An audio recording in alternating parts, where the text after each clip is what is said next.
Vos reins sont-ils en danger? Vous pourriez même ne pas le savoir. Plus d'un Américain sur 7 souffre de maladie rénale chronique, MRC. Mais voici le véritable choc. 9 sur 10 d'entre eux n'en ont aucune idée. Les dommages rénaux sont des attaquants furtifs, souvent sans faire de bruit. Vos reins pourraient perdre leur fonction sur une période de 10 à 20 ans avant que vous ne vous en rendiez compte, se révélant seulement lorsqu'ils atteignent la maladie rénale en phase terminale, ESKD, où 85 à 90% de votre fonction rénale est perdue. La bonne nouvelle, si vous le détectez tôt, vous pouvez encore prendre le contrôle. La MRC passe souvent inaperçue dans ses premiers stades, montrant peu ou pas de symptômes. Cependant, des résultats de laboratoire anormaux peuvent tirer la sonnette d'alarme. Avant d'explorer ces signes, explorons d'abord quelques signes précoces de dommages rénaux que vous pouvez facilement remarquer chez vous. Mais, avant d'aller plus loin, gardez à l'esprit que toutes les informations dans cette vidéo sont rédigées par de vraies personnes, minutieusement vérifiées, impartiales et examinées par des professionnels qualifiés. Numéro 5. Urine mousseuse. Avez-vous déjà remarqué des bulles persistantes dans votre urine? Nous ne parlons pas d'une seule couche de grosses bulles qui disparaissent rapidement, ce qui est normal.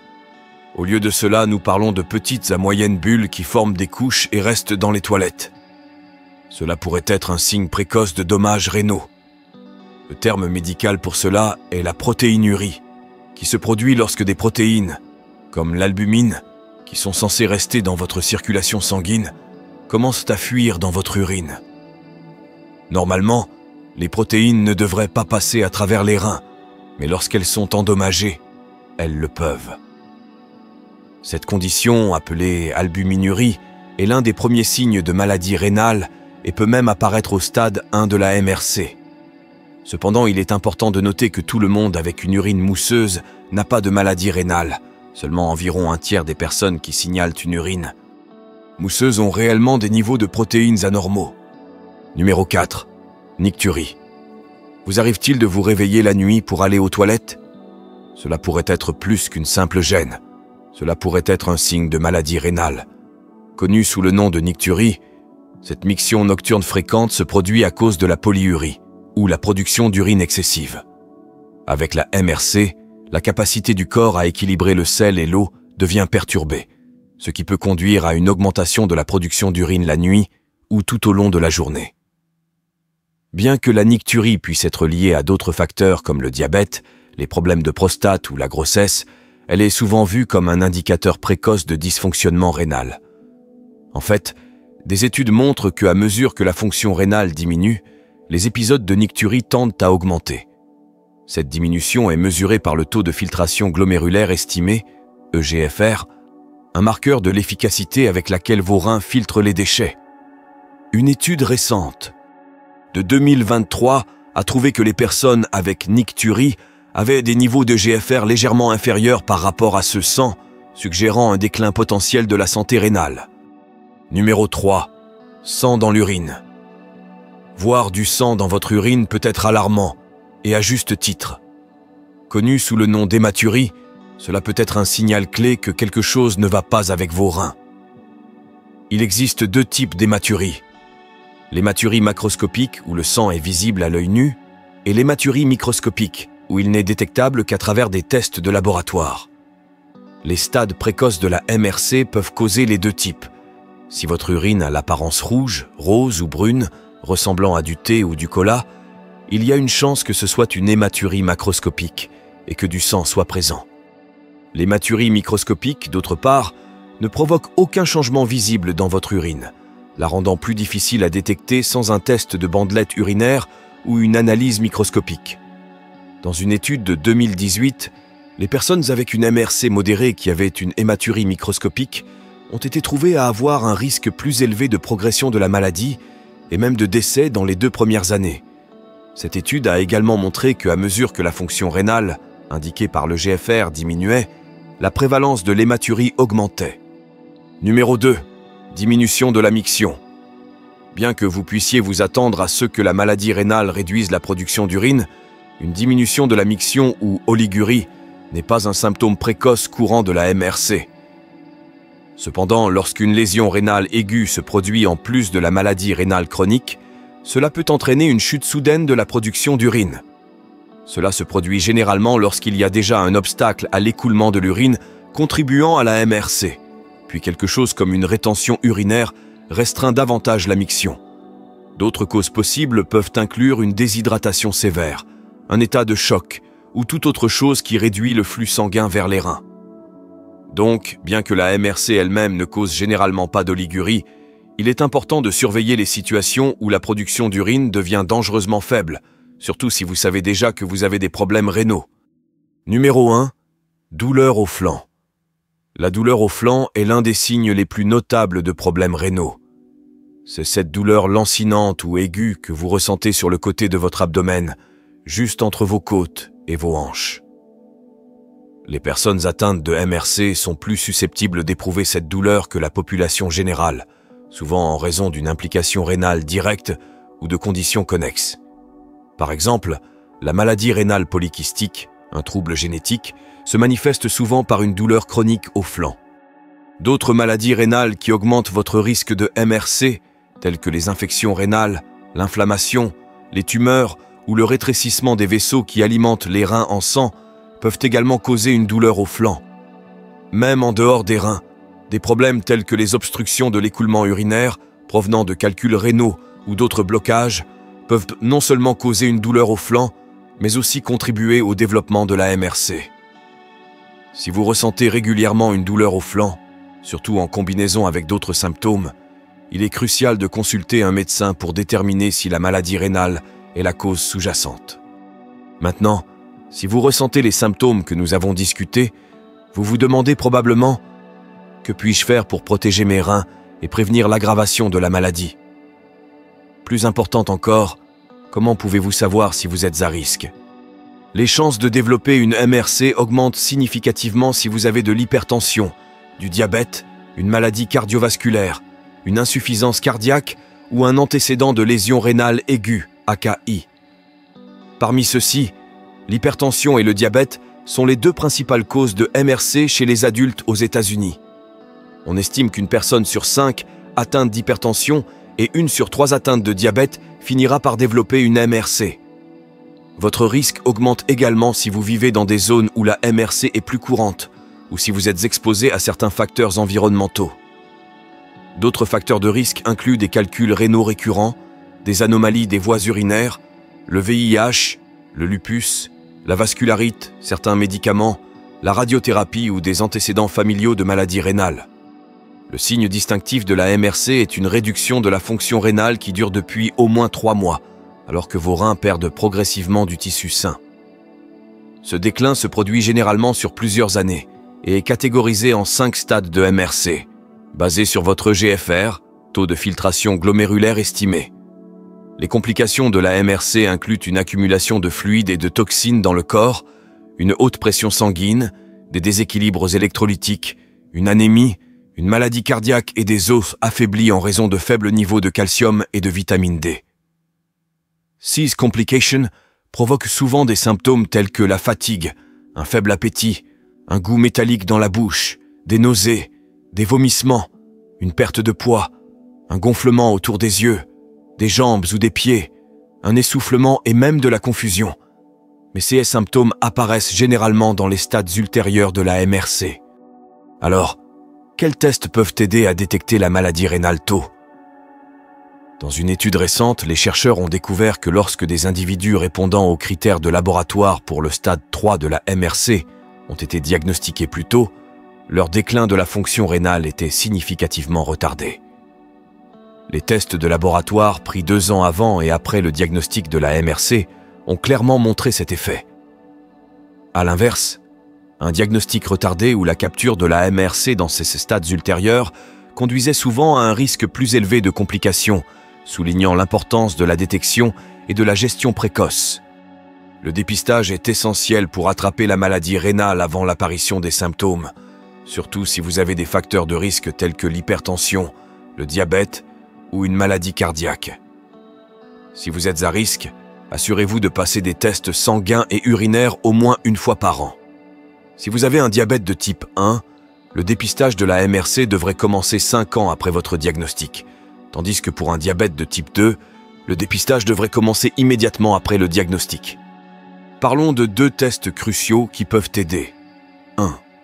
Test sanguin. Un test sanguin peut mesurer vos niveaux de créatinine sérique, un produit déchet généré par l'activité métabolique normale. À partir de cela, les médecins peuvent estimer l'efficacité de filtration de vos reins, connue sous le nom d'EGFR. Si votre EGFR diminue, cela signifie que vos reins ne filtrent pas correctement les déchets, et en conséquence, vos niveaux de créatinine augmenteront.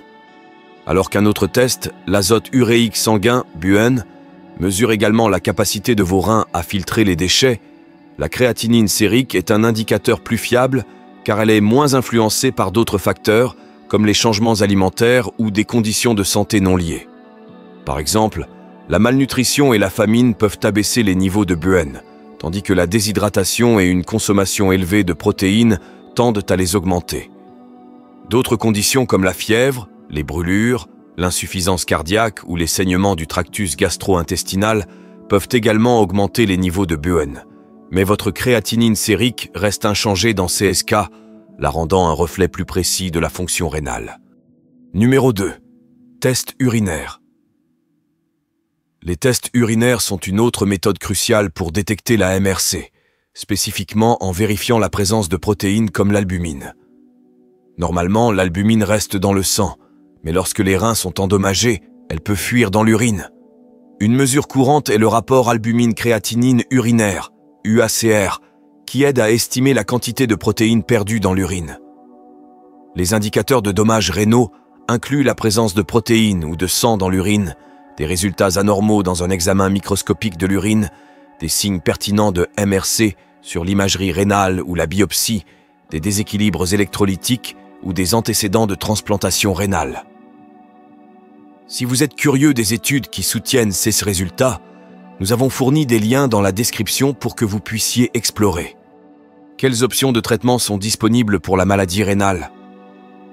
Bien que des conditions comme la maladie rénale polykystique, PKD, ne puissent pas être guéries, le traitement se concentre sur le ralentissement de la progression de la maladie et l'amélioration de votre qualité de vie globale. Les médecins peuvent recommander des médicaments, diverses méthodes de traitement ou des changements de style de vie pour aider à gérer les complications et prévenir d'autres dommages. Numéro 1. Médication. Des médicaments peuvent être prescrits pour aider à contrôler la pression artérielle, le sucre sanguin ou les niveaux de lipides. Selon les directives KDIGO 2024, il est recommandé de maintenir votre pression artérielle systolique, le nombre supérieur, en dessous de 120 mmHg de mercure. Pour le sucre sanguin, les directives KDIGO 2022 suggèrent de maintenir les niveaux d'HbA1c en dessous de 6,5% pour les personnes avec un stade 1 de la MRC et en dessous de 8 dans le 0% chez ceux avec un stade 5. Si vos niveaux sortent de ces plages, votre médecin prescrira des médicaments pour les ramener sous contrôle. Cependant, soyez conscient, certains médicaments peuvent nuire davantage à vos reins. Des médicaments comme les anti-inflammatoires non stéroïdiens, ANS, tels que l'ibuprofène ou les inhibiteurs de la pompe à protons, IPP, comme l'oméprazole et l'esoméprazole, sont connus pour affecter négativement la fonction rénale. Consultez toujours votre médecin avant de prendre tout médicament si vous avez une MRC. Numéro 2. Changement de style de vie. Faire des changements dans votre style de vie est également une partie clé de la gestion de la maladie rénale. Les médecins recommandent de pratiquer une activité physique régulière, visant 150 minutes d'exercice d'intensité modérée par semaine. Une alimentation saine joue un rôle tout aussi important. Concentrez-vous sur la consommation de plus d'aliments à base de plantes et moins d'aliments transformés. Maintenir un poids santé grâce à l'alimentation et à l'exercice est essentiel, et arrêter de fumer est une autre étape cruciale pour réduire le risque de maladies cardiaques, de maladies pulmonaires et de cancer. Nous avons couvert de nombreuses vidéos sur notre chaîne discutant des changements faciles de style de vie et alimentaire qui peuvent aider à gérer la MRC. Assurez-vous de les consulter pour découvrir quels aliments éviter, ce que vous devriez manger davantage et comment même de petits changements peuvent entraîner des améliorations significatives. Numéro 3. Thérapie de remplacement rénal. Lorsque la MRC atteint un stade avancé, les médecins peuvent discuter de l'option de la thérapie de remplacement rénal, qui comprend la dialyse ou la transplantation rénale. Cette décision sera prise en consultation avec votre médecin, généralement réservée pour un stade 5 de la MRC, également connu sous le nom de maladie rénale en phase terminale ou insuffisance rénale. Selon les directives KADIGIO 2024, la planification de la thérapie de remplacement rénal commence généralement lorsque l'EGFR chute en dessous de 15 à 20 ml par minute par un DOT 60-10-3 BTMI2. La dialyse est une méthode très efficace pour maintenir la fonction rénale lorsque vos reins ne peuvent plus faire le travail eux-mêmes. Il existe deux types de dialyse, l'hémodialyse et la dialyse péritonéale. L'hémodialyse utilise une machine appelée dialyseur pour filtrer votre sang. Le sang est prélevé à partir d'un point d'accès vasculaire dans votre corps, passé à travers la machine, filtré à travers une membrane, puis renvoyé dans votre circulation sanguine. Chaque séance de dialyse dure généralement environ 4 heures et est effectuée 3 fois par semaine, bien que cela puisse varier en fonction des besoins spécifiques du patient. D'autre part, la dialyse péritonéale utilise la doublure naturellement présente autour de vos organes abdominaux, appelée péritoine, pour filtrer les déchets. Un cathéter est chirurgicalement inséré dans votre abdomen, et lors de chaque séance, une solution de dialyse spéciale est pompée à travers le cathéter. Cette solution se trouve à l'extérieur du péritoine, attirant les déchets du sang, et est ensuite évacuée à travers le même cathéter. Traiter la MRC entraîne un fardeau financier significatif. En 2020, Medicare a dépensé la somme stupéfiante de 75 milliards de dollars pour les personnes âgées de 60 ans et plus atteintes de MRC, tandis que les dépenses pour la maladie rénale en phase terminale seule ont atteint 50,8 milliards de dollars. Cette analyse des coûts souligne l'immense pression financière de la MRC, en plus du poids physique qu'elle impose aux patients. Bien que nous ayons discuté des aspects médicaux et financiers de la MRC, il est tout aussi important de considérer les mesures préventives que vous pouvez prendre pour réduire le risque de maladie rénale et de dialyse. Comment pouvez-vous prévenir la maladie rénale et éviter la dialyse? Mener un mode de vie sain est de loin le moyen le plus rentable et le plus sûr de prévenir et de gérer les maladies chroniques comme la MRC. Cela signifie suivre un régime alimentaire nutritif, pratiquer une activité physique régulière, arrêter de fumer, gérer votre poids et minimiser la consommation d'alcool. Associez ces habitudes à des bilans réguliers et à des dépistages pour surveiller votre santé rénale, comme recommandé par votre médecin. Conclusion. Pour récapituler, la maladie rénale chronique est diagnostiquée lorsque des troubles de la fonction rénale ont persisté pendant au moins 3 mois. Les premiers signes incluent une urine mousseuse, du sang dans l'urine, le besoin d'uriner la nuit, une diminution de la production d'urine et des douleurs aux flancs. La MRC est un problème de santé mondiale, entraînant souvent de graves complications telles que des problèmes cardiovasculaires et même la mort. De nombreuses personnes atteintes de MRC ne présentent aucun symptôme jusqu'à ce que la maladie ait progressé, ce qui rend la détection précoce cruciale pour réduire le risque de complications graves. Soyez attentifs aux facteurs de risque tels que l'hypertension ou le diabète qui augmentent vos chances de développer une MRC. Restez informés des symptômes et prenez des mesures préventives, telles que l'adoption d'un mode de vie plus sain et l'obtention de dépistages réguliers pour minimiser le risque de progression de la MRC ou le besoin de dialyse. Enfin, nous tenons à remercier chaleureusement tous nos abonnés et téléspectateurs. Votre soutien nous motive à continuer de créer du contenu précieux. N'oubliez pas d'activer la cloche et d'activer toutes les notifications afin de ne jamais manquer une autre vidéo qui pourrait sauver des vies.